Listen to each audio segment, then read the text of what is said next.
I knew both of these gentlemen in different ways.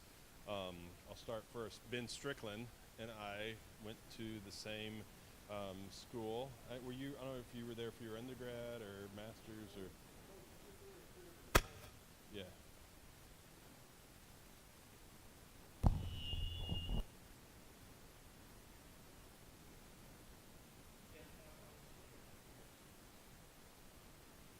yeah.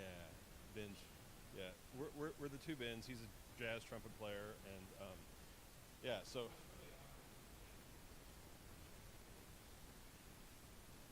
yeah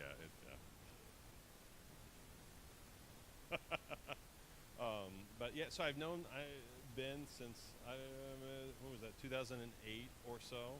Um, Greg Black, I have been playing Greg Black mouthpieces since 2004, so going on almost 20 years.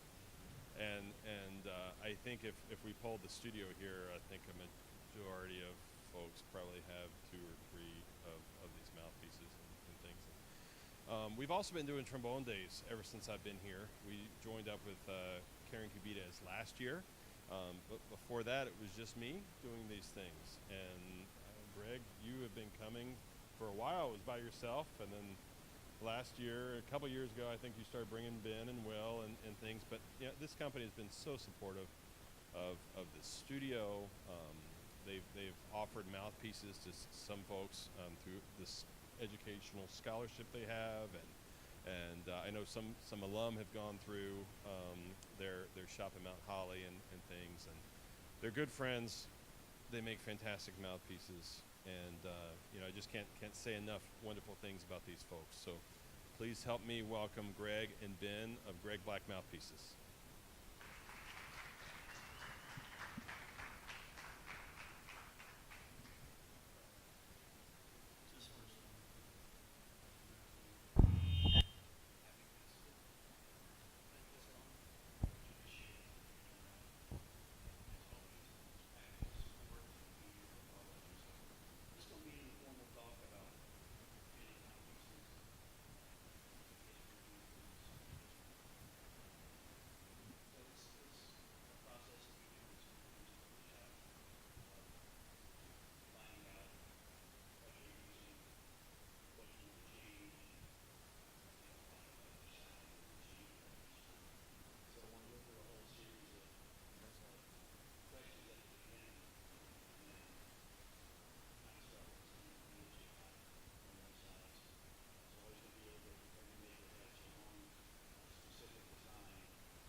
Okay.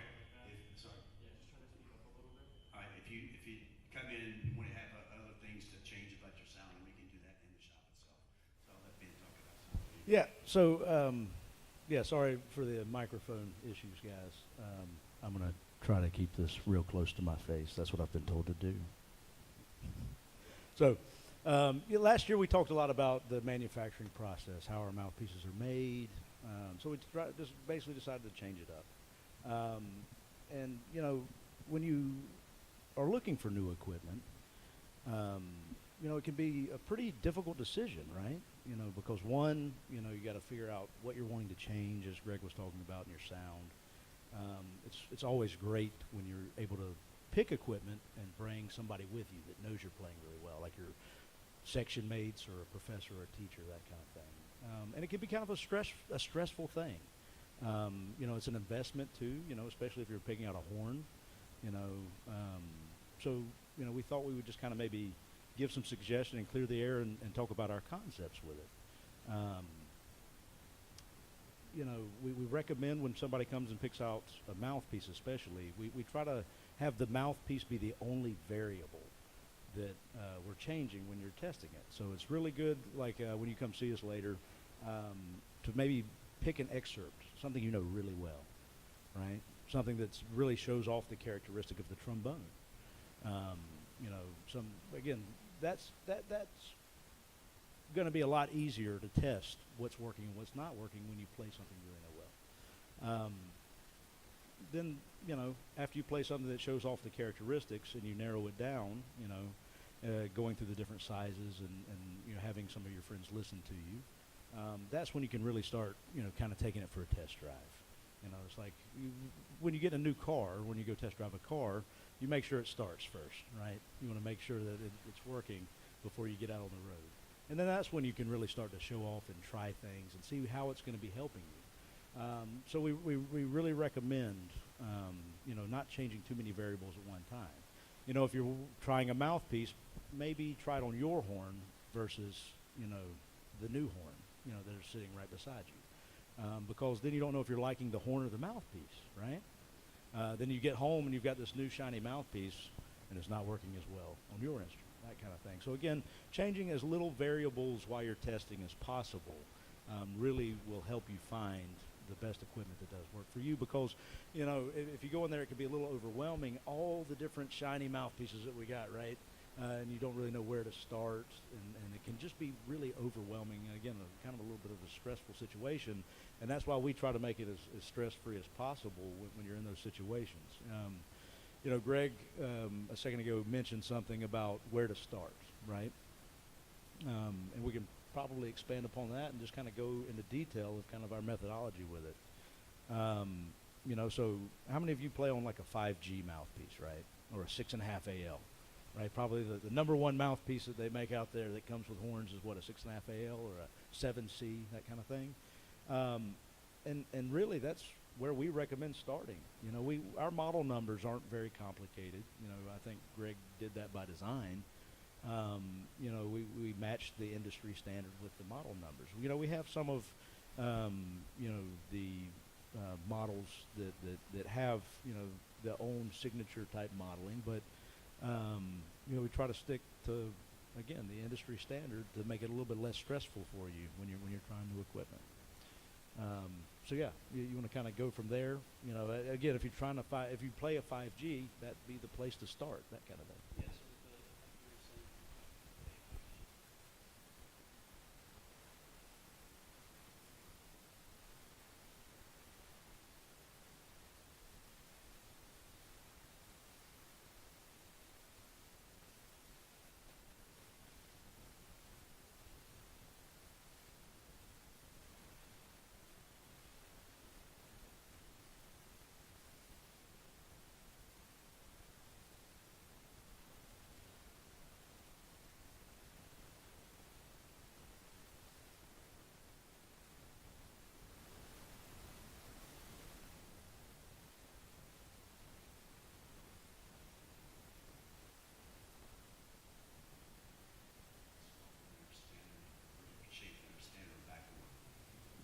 So even with the 6.5 AL, 6.5 AL is going to be more open than the box 6.5 AL. So you're going to get some color changes, the tonal changes with the backbone is more open and the bore is more open. The bore on ours is a 265, the box is a 261. The back bore again is going to be more open, so you don't have to necessarily change. I think sometimes people feel that they have to change the rim size to go bigger to get that color change. You don't really have to do that. You can change the variable below that rim to get that color that you're looking for without going too much of a bigger rim size. And the rim size, I think we talked about, if you were here last year, we talked about the cups within a rim size. We have 5 different cups within each rim size. The ALs was actually 6.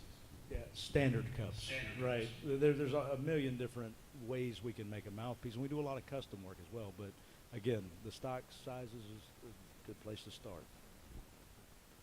You go with the standard would be the AL. The AL cup is really a GS depth, but more of a V shape. So it's a smaller bore size. From the talk kind of specifics here for a second. So from the top of the rim down to the bore line, that depth is really the same as a GS cup in Ireland. So you're going to get a different color with the AL than you are with the GS, but the depths are similar. So it's a different bore size on the AL, more of an open bore size on the GS cup. So from there we go to the GSD cup, which is a cup shape that is in between the GS and the standard G cup. The GSD cup has the shape of the 5G or a G cup, but it's just not as deep. So you get the color of it without the workload, we ought to say. Then you get to the 5GD cup or GD cup, which is the same shape as the deepest cup. So what we're doing is we're incorporating a lot of custom aspects within a stock line. So the features that we offer stock is something that sometimes you don't have to go custom. A lot of people come in, I want a custom mouthpiece.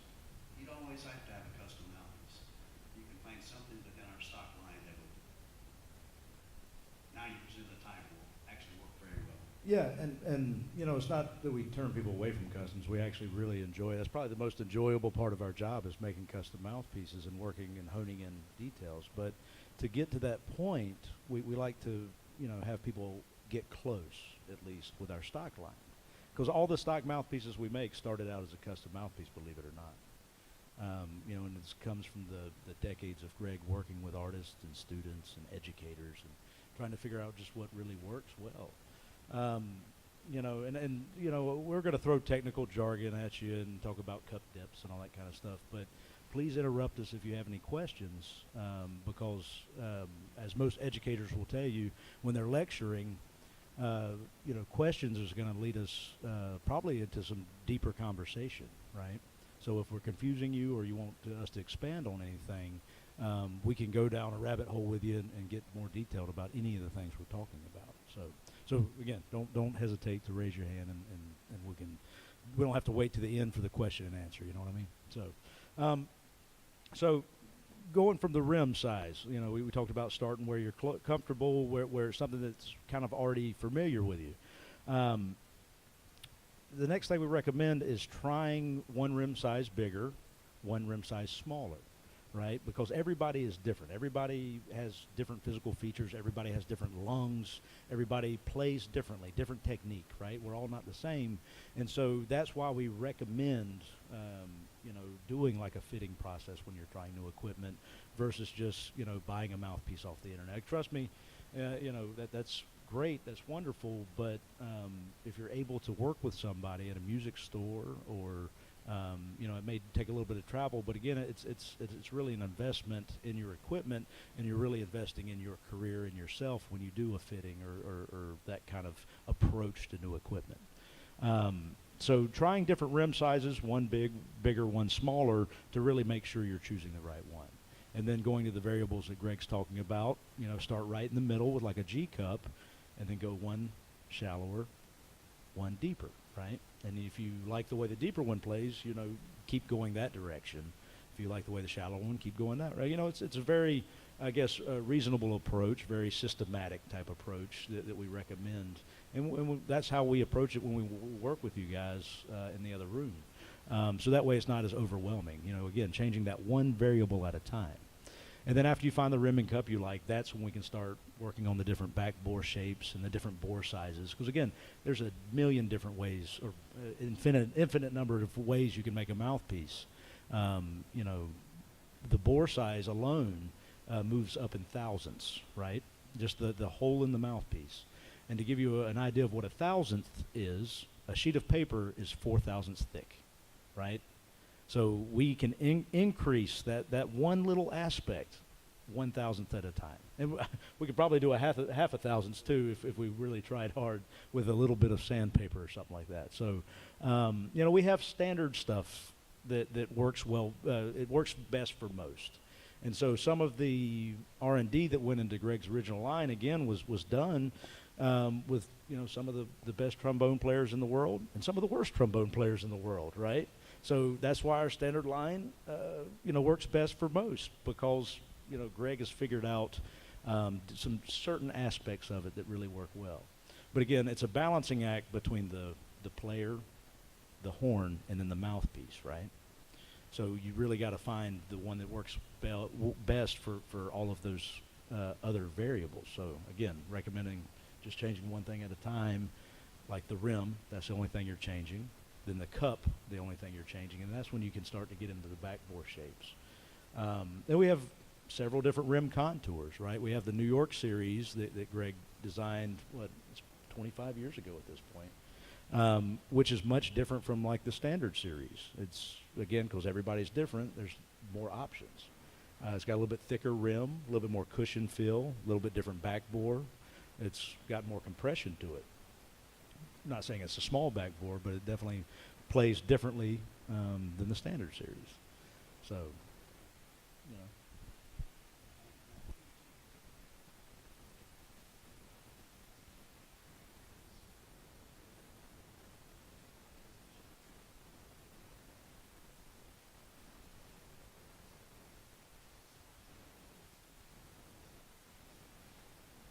You can be going a half rim size up.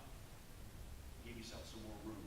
Work with a lot of players who've come and said, I need a little bit more room to keep the same aspect, keep what I'm doing within the same mouthpiece, but I just need a little bit more room. And as players change, no matter if you're, beginner, professional, you're always looking for the best equipment. Ben and I both love golf, so we got to play some golf down in Florida. It wasn't the prettiest thing, but we played golf. So it's like a golfer. A golfer is looking for a new driver. Say a new driver. I'm going to take a driver. Hey, Ben hits a drive farther than I. Hey, what kind of club are you hitting? So I'm going to ask him what he's playing, or what he's hitting, and he's going to tell me. I think, well, wait a minute. What features in that golf club would make me say hit the ball further? It's kind of thing with players. Players are very observant. They're going to look and see what that fellow section mate is playing, listen to what they're playing, and we'll ask some questions. They might not come right out and say, depending on the relationship you have with the player, they might not tell you, but you can look and see what they're playing. But take advantage of, like today, take advantage of coming to try the mouthpieces, whether it's something with the same rim size, something bigger, like Ben said, something smaller, but explore. That's what we're here for. That's what we do.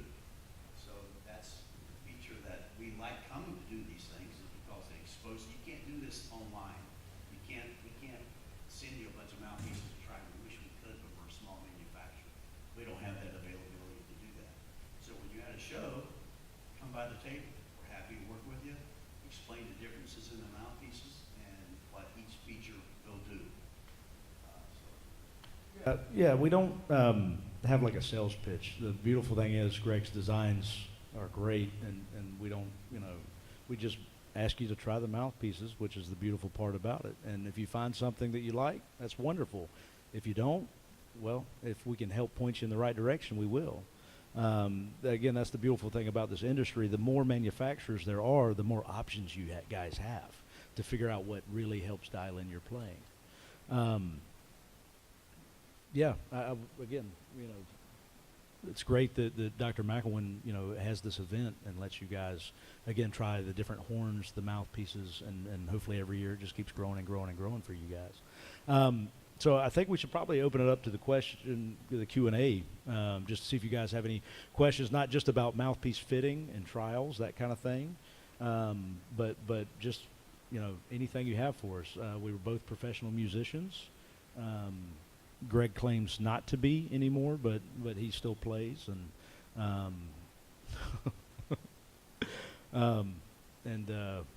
yeah. So if you have any questions, just let us know. Go ahead. The question that I have is a little. I feel like it's a little strange. The difference between a brand new polished mouthpiece that's never been used, it's only been cut and brought to someone, versus a mouthpiece that has been used, same exact mouthpiece, same size, same everything, but it's been used for 6 or 7 years. Is it like a cast iron skillet where the more you use it over time, it gets seasoned and better? Somebody's a Or chef. how do you how do you feel about that? Like, what's the idea behind that?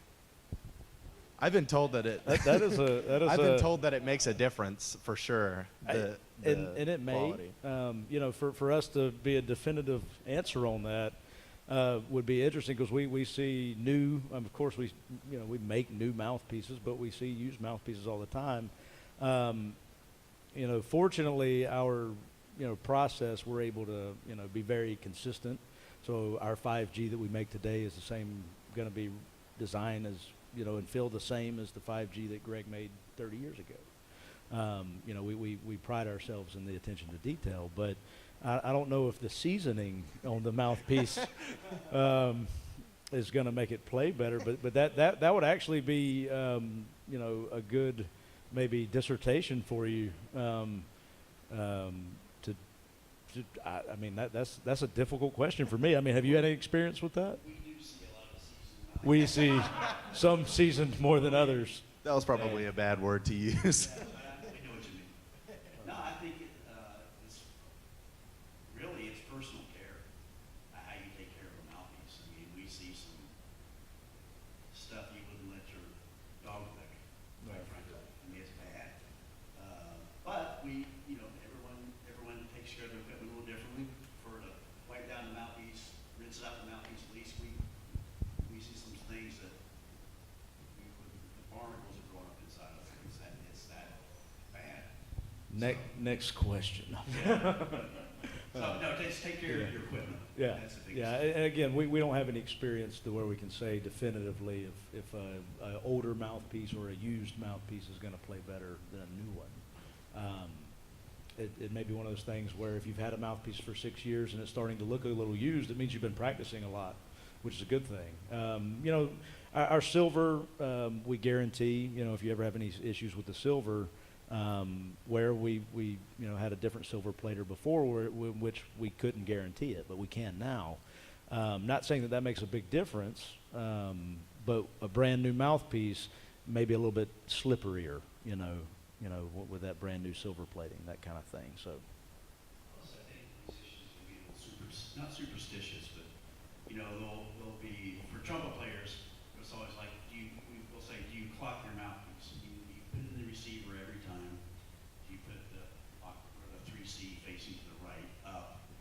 In their mind, they're feeling, hey, that plays kind of sweet in that spot, and they'll always put that mouthpiece back in the receiver that same way. So it could be that not that the metal's going to wear it that way, but in your mind, you're thinking that, hey, that's 1G. Your 1G is facing 2 o'clock. So you might put it in your receiver 2 o'clock every time. If you're able to wear down brass with your chops, you're a amazing trombonist. So anyway, what else, guys? So.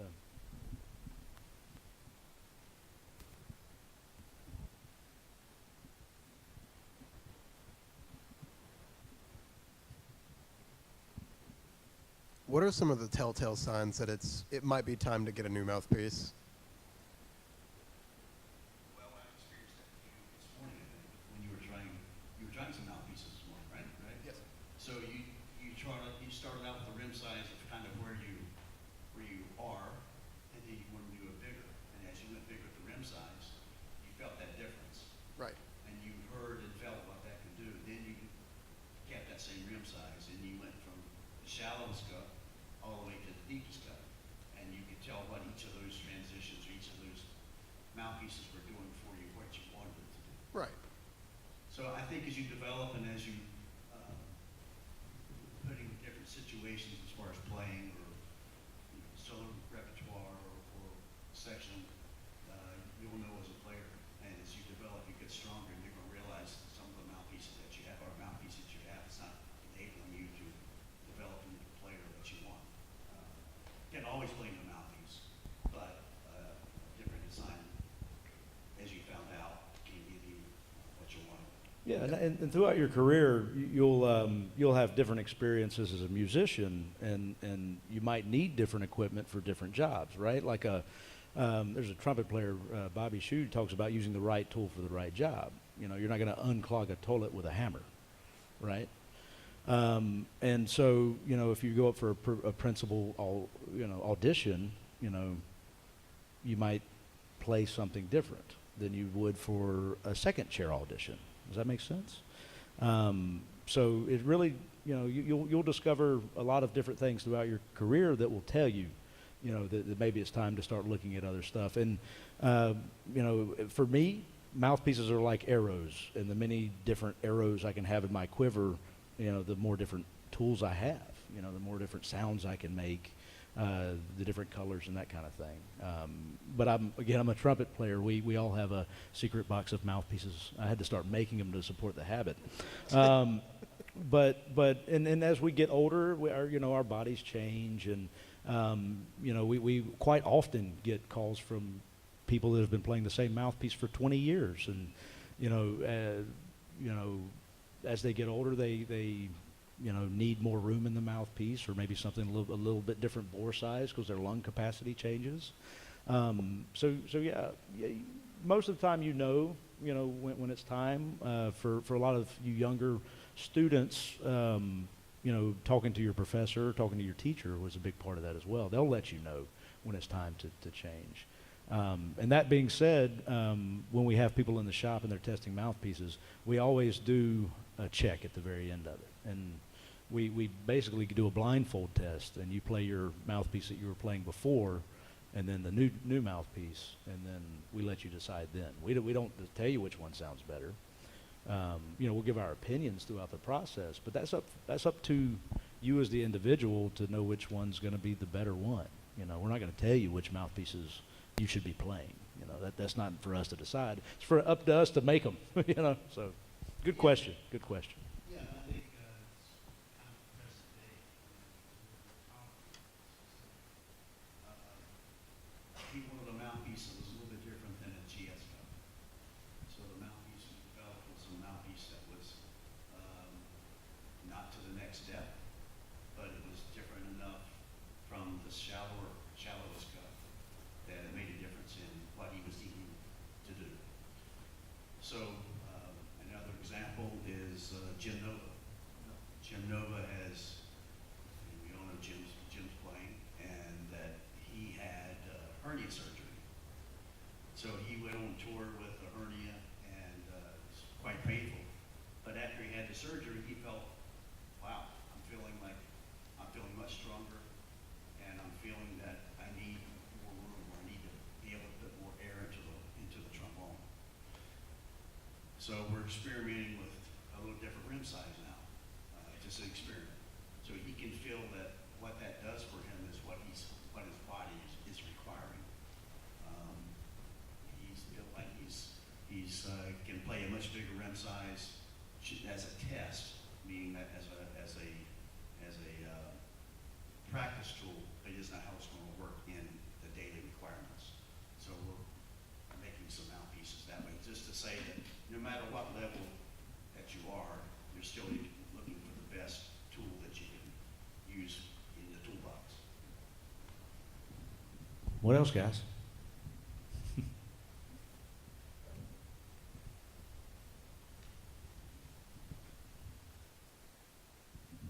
You mentioned this earlier. Can you walk us through your recommendations on just daily care of mouthpieces? I would seriously rinse out your mouthpiece after every time. Every time you play it. Rinse it and you write it. And do not give your mouthpiece in the receiver. That's a no-no. Especially if you got an expensive lead pipe in the horn. One of the things we see quite often is if you leave your horn set up on which is great. If your horn's out and it's set up, you can pick it up and practice, right? It's good motivation. But the mouthpiece, will start to change the shape of your receiver. And then, other mouthpieces will start to wobble and things like that. So, clean them. Again, when you start to get buildup in your mouthpiece, again, those thousandths and that bore size starts to get smaller and smaller and smaller, right? Yeah, you don't have to, hot water and Dawn for just that type of care. They put a silver polish rag on it. It's expensive. It doesn't have to be anything expensive. Mouthpiece brush, that's huge. Nothing with an exposed end as far as the metal. Make sure that tip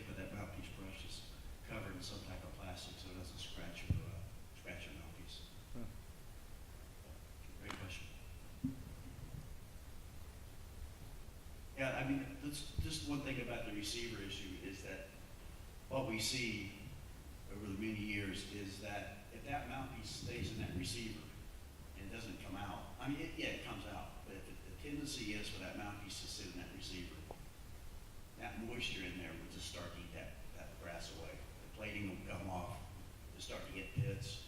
It can be replated, but you'll never have, we want to have a smooth surface because we don't want to change that surface because then it's going to affect the way the mouthpiece is inserted. It's going to play differently, it's going to respond differently. So the biggest thing I would say is just take that mouthpiece out, don't keep it in the receiver, dry it, wipe it down, keep it in good shape. Yeah, and that actually made me think of another question that we get quite often, and that's talking about raw brass and talking about the brass and basically if it's dangerous and that kind of thing. If you are playing a mouthpiece and the silver does start to come off, some brands, the silver does come off. It's not as quality, that kind of thing. I recommend not playing on raw brass. The brass will not hurt you, right? The brass, it doesn't have enough lead in it to give you any type of poisoning or something from just touching your skin for those long periods of time. But brass is very, very porous. It's microscopically porous, but so is bacteria. If you play on raw brass and you don't keep it clean, that bacteria can really cause some issues in your chops. A really close friend of mine, famous trumpet player, almost ended his career because he played on a raw brass mouthpiece too hard and he had a little cut on his lip from just dry weather, that kind of thing. And it almost ended his career because the bacteria on the brass got in there. So I recommend not playing on raw brass, and if you do have something raw brass that touches your skin, make sure that is clean every single time you play it, with some kind of disinfectant, right? Again, that's why we guarantee our plating, because we don't want people with those issues. So if one of our mouthpieces starts to, have raw brass showing, we'll replate it. We'll replate it for you. That's no problem. So anyway, that just. We get asked that question quite often because people will come to our shop and we'll make a custom mouthpiece. They want to take it with them, but we have to plate it before we give it to them. So again, we get that question quite a bit. Yeah, the process is sort of like people say when we do a mouthpiece for someone in the shop. Once they play that mouthpiece is not touched. Well, it's going to be exactly the way they play it, the way the customer plays it is what they're going to get. We have to prepare it for plating, but there's nothing internal, no more internal changes are going to happen to that mouthpiece. So they're going to get what they have tested. One thing we're also starting to see a lot of is we're getting a lot of requests for rhodium plating, and that's will help with people who have allergic, some type of allergy to silver. Sometimes gold won't even work. Gold plating won't even work. So rhodium seems to be an equalizer for people that are dealing with some allergy issues. Yeah, and we have some new things in the works with acrylic, and we already do Delrin rims, for cold weather and allergies. But we have some things that'll be in the works that, and I don't want to give too much away. So, but yeah, keep an eye out this coming year on our website and things for some other materials. So.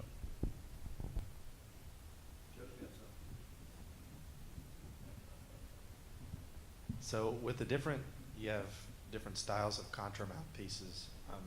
Have y'all considered, or have you maybe already started, and I just haven't noticed, making the larger tuba almost sized contra mouthpieces, other than like the smaller bass, well, it's just a big bass trombone mouthpiece would be a good contra mouth. It's the one that I use, or like the much larger, like I say, almost tuba mouthpiece size contra mouthpieces.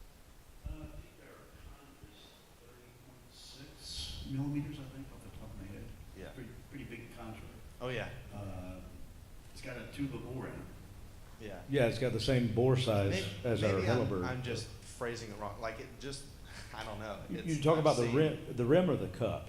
I'm Oh. gonna be honest. I have no idea. So we have made some changes with the contras. We're now offering it with actually smaller rims that match our bass trombones. Like if you play a 1G bass trombone mouthpiece, now you can buy a contra mouthpiece at that same diameter, which is something that for doublers. Doublers, you know, are loving that kind of thing. But we actually have some new mouthpieces that we really hadn't released yet here at the show for bass trombone. So we decided to release the New York series with thicker rims. New York, you know, that rim contour, the rim contour. So now we have like a 1G with the thick New York rim, which we've had people request it a lot, and we've made it custom for a long time, but we invested in the time and the tooling to now to make it available, you know, a little bit more economically as a stock mouthpiece. So again, that's one thing about these shows, you know, you guys get the opportunity to try stuff before it's even out there. So That's pretty cool. yeah, so definitely come by and check out some of the new stuff that we're just now getting around to releasing. Yeah, and I think a lot, like Ben was saying, a lot of the times, these shows are very important for us to hear the feedback. We've got some ideas on some mouthpieces for just that, you know, request that, I think last year at ITF, we did some of those for, I mean, Sure, as far as yeah. that type of a prototype, to see how the response would be. So then now we have them in full production. Yeah, yeah. Good question, though. But we can make anything. That's the beautiful thing. We enjoy the custom work, you know, just as much as making stock mouthpieces, if not more, because we get to, you know, work and design and develop and learn. And there's so much that we can still learn in this business, and the great thing about it is we learn when we work with individuals, you know, and it's great, you know. You never know what we can discover working with you on a larger tuba-sized contra mouthpiece, right? We just had a request from a tuba player. We're making an ophicline. Is that, am I pronouncing it? Ophicline mouthpiece, which is like what is it, like a brass bari sax almost, but it takes like a brass mouthpiece, and so we're making something like that for an individual in North Carolina now. So, wonder what we'll learn. I think we've got a couple minutes left, but I'd just like to say thanks again, Yeah. Michael Wayne, for having us. Really always a pleasure to be here. I think for anyone that any mouthpiece company that you work with or you want to ask questions of, make sure they listen.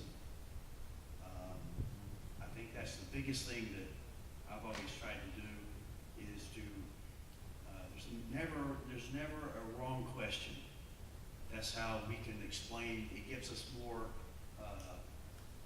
belief in what we're doing, what we're trying to do in a mouthpiece, that our shapes can have you achieve what you want to achieve. But make sure that you have worked with someone, and we pride ourselves on that, is to listen as a Yeah. maker. Yeah, yeah. Again, you're the decision maker. Never be pressured into, you know, equipment, that kind of thing. If you feel like it's not working, then don't let a salesperson try to pressure you into something. Again, we don't have like a sales pitch or anything. We just try to make the best products we can, and listen to you guys, and, you know, hear what you need, and we'll try our best to you know, give you what you need, or what makes your job easier. So, yeah. Any other quick questions? Anything? All right. Well, we're always available for you guys via email. You can call the shop if you got any specific questions, that kind of thing. You know, if we don't pick up, leave us a message or send us an email, and we'll get back to you. You know, we try to be as approachable as possible. So if you think we're scary mouthpiece makers and we won't talk to you, we're more than happy to chat. Okay. All right, guys. Thanks so much for having us.